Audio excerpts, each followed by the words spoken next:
আসসালামু আলাইকুম বন্ধুরা, কেমন আছেন সবাই? আমি আল্লাহর রহমতে ভালো আছি। 14 ফেব্রুয়ারি, 14 ফেব্রুয়ারি একটু ঘুরবো না তাই কি আর হয়? সেই দিন তো আর নাই, কিন্তু মেয়েদেরকে নিয়ে তো একটু ঘোরাই যায়। তো বিকেলে বর, আমি, 2 মেয়ে মিলে ঘুরতে বের হয়েছি আমাদের পুঠিয়া রাজবাড়ি। পুঠিয়াতে বিশাল বড় একটা শিব মন্দির আছে। এটি এশিয়া মহাদেশের মধ্যে সবচেয়ে বড় শিব মন্দির। অনেক সুন্দর। আশেপাশের সবাই এখানে ঘুরতে আসে। তো শবে বরাতের জন্য তেমন একটা ভিড় ছিল না, তবুও কিছু কিছু মানুষ গেছে আমাদের মতন।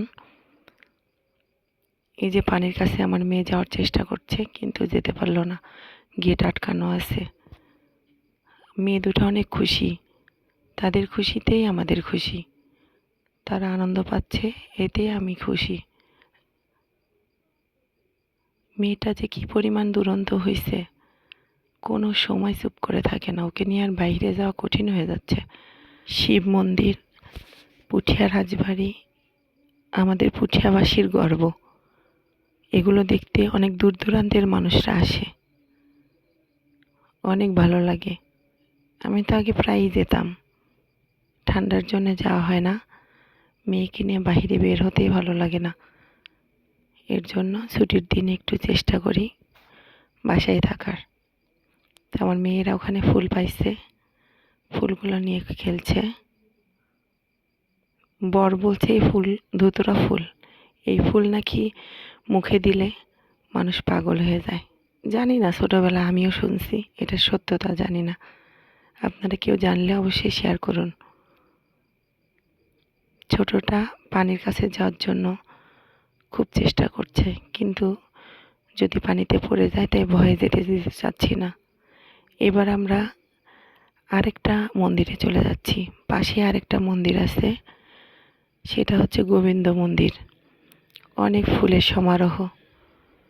সেখানে একটু ঘুরবো, তারপরে বাসায় চলে যাব। গিয়ে দেখছি প্রায় 5টা বেজে যাচ্ছে। তো ওখানকার দাদা বলছে যে তাড়াতাড়ি ঘুরে নাও, বন্ধ হয়ে যাবে। তো আমরা ঢুকে পড়লাম গোবিন্দ মন্দিরে। অনেক সুন্দর মন্দিরটি। এই যে ফুল দিয়ে সাজানো, ঝাউ গাছ, অনেক রকমের ফুল আছে। সবাই এখানে আসে ছবি তোলার জন্য। আমরাও কিছু ছবি তুললাম। ছোট মেয়েটাকে নিয়ে ছবি তোলার বুদ্ধি নেই। কারো হাতে যদি মোবাইল দেই, সে কান্নাকাটি শুরু। কারো হাতে মোবাইল নিতে দিবে না, মায়ের মোবাইল বলে কথা। সে খুব খুশি, হেঁটে বেড়াচ্ছে। ফুল ছিঁড়ার জন্য একটু পরে শুরু হয়ে যাবে চিল্লাচিল্লি। অনেকগুলো ফুল ছিঁড়ে ফেলছে, যদিও এখানে ফুল ছিঁড়া নিষেধ। আমরা ঘোরার পরে মেয়ের আবদার একটু ফুচকা খেলাম, তেমন মজা ছিল না। সবাই ভালো থাকবেন। আল্লাহ হাফেজ।